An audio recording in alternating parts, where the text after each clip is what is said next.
Hello and welcome to part 3 of this chapter. हमने दो parts complete कर लिए, first power sector, second agriculture sector. अब हम जो डिस्कशन करेंगे इस पार्ट में वो है हमारा इंफॉर्मेशन टेक्नोलॉजी का sector. It is also an highly intensive expenditure sector. तो इस पे भी कॉस्ट मैनेजमेंट बहुत ज़रूरी है। तो कॉस्ट मैनेजमेंट जनरली जो हमको इसमें कॉस्ट मैनेजमेंट का एप्लीकेशन देखना है वो फॉर एमएनसीज देखना है। आईटी सेक्टर की इन्वॉल्वमेंट वैसे तो लार्ज और स्मॉल स्केल एंटरप्राइजेस दोनों में ही है, बट जो कॉस्ट मैनेजमेंट का एप्लीकेशन देखना है वो फॉर एमएनसीज देखना है, बिकॉज यहाँ पर कॉस्ट एलोकेशन करना एक बहुत ही डिफिकल्ट टास्क होता है। वाई कॉस्ट मैनेजमेंट, आइए समझते हैं यहाँ कॉस्ट मैनेजमेंट की क्यों रिक्वायरमेंट है। In order to manage the IT cost, most organizations tends to develop centralized IT departments. अब जब IT cost को मैनेज करना होता है ऑर्गेनाइजेशन को, तो वो सेंट्रलाइज्ड IT डिपार्टमेंट्स को सेटअप करते हैं, which acts only as cost centres. वो सिर्फ कॉस्ट सेंटर के बेसिस पर ही एक्ट कर रहे होते हैं। किस वजह से, क्या काम होता है उनका कॉस्ट सेंटर्स में? For managing the IT budgets as well as the allocation of cost. Means वो आईटी बजट्स को मैनेज कर रहे होते हैं और कॉस्ट एलोकेशन कर रहे होते हैं।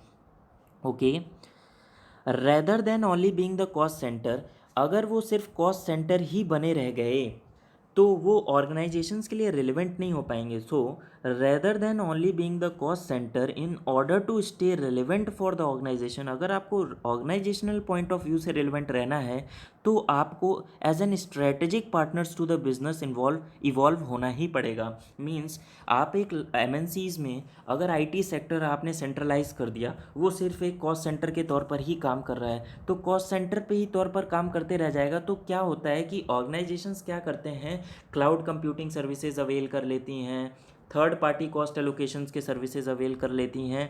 तो आईटी सेक्टर्स वहाँ पर अपने आप को बहुत डिफ़िकल्ट पाएंगे कि हम किसी भी तरीके से strategic visions of the organisation में कंट्रीब्यूट कर पा रहे हैं। तो वहाँ पर इनको इवॉल्व होना पड़ेगा as a strategic partners to the business to serve the IT needs of the organisation. तो अब ऑर्गेनाइजेशन की आईटी नीड्स सिर्फ ये नहीं होती कि आप एज अ कॉस्ट सेंटर ही वहाँ पर एलोकेट, आप एज अ कॉस्ट सेंटर ही वहाँ पर इस्टेब्लिश हो, आपको स्ट्रेटजिक पार्टनर बनकर इवॉल्व होना ही होना पड़ेगा। मूव फॉरवर्ड करते हैं अपने नेक्स्ट पेज पर।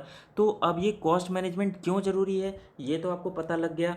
For being an strategic partners to the business to serve the IT needs of the organisation, क्या टेक्निक होगी वो टेक्निक समझना बहुत ज़रूरी है और बहुत इंपॉर्टेंट है। वो जो टेक्निक है वो है 4D फ्रेमवर्क।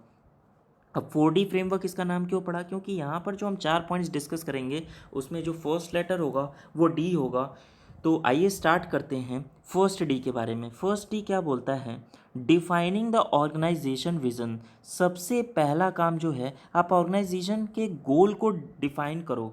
जब आप ऑर्गेनाइजेशन के गोल को ही डिफाइन कर लोगे तो आप उस हिसाब से फिर अपनी कॉस्ट एलोकेशन करना शुरू करोगे। पढ़ते हैं इस लाइन को।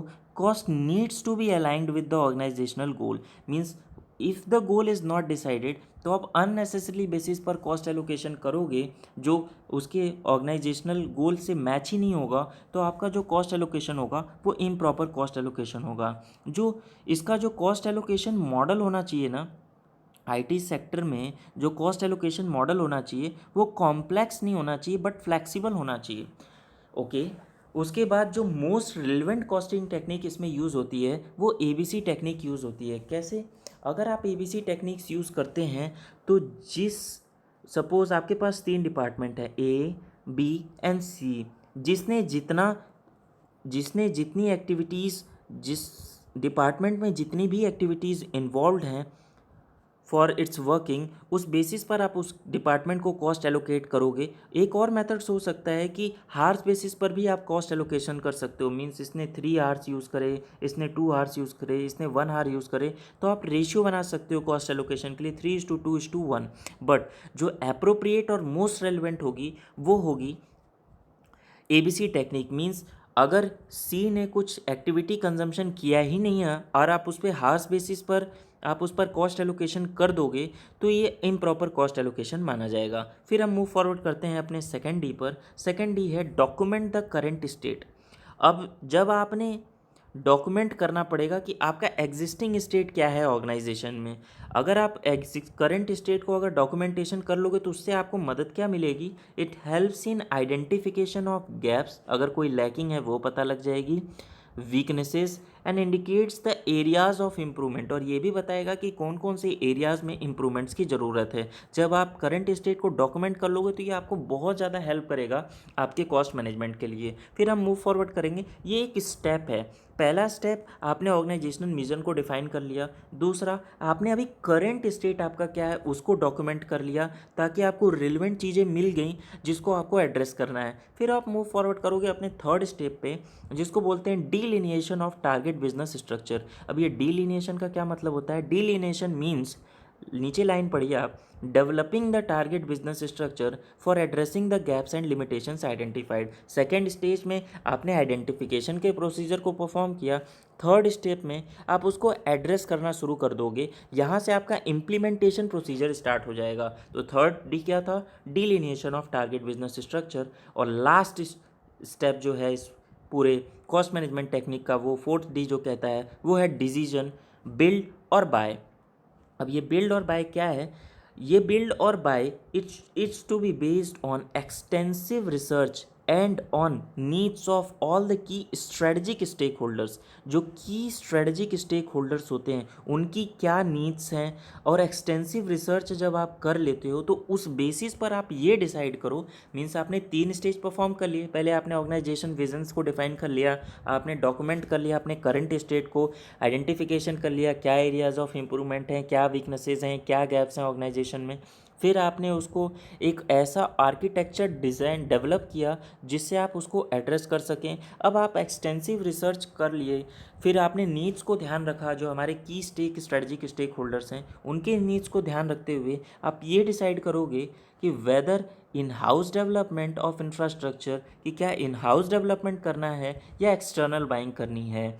तो ये 4D हैं। तो इस 4D फ्रेमवर्क के थ्रू आप एक IT सेक्टर में कॉस्ट मैनेजमेंट कर सकते हो। तो होप आपको ये पार्ट भी अच्छा लगा होगा। तो आप सभी से एक लास्ट रिक्वेस्ट और फाइनल रिक्वेस्ट यही है कि आप इन तीनों पार्ट्स को मोस्ट ऑफ द स्टूडेंट्स के साथ शेयर करिएगा, ताकि वो इस वीडियो के थ्रू इस चैप्टर को बहुत ही ईजी तरीके से समझ सकें।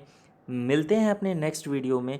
मेरे चैनल को सब्सक्राइब करना मत भूलिएगा, और इस वीडियो को जितना ज़्यादा हो सके लाइक एंड सब्सक्राइब करिएगा। ओके, अभी के लिए बाय बाय।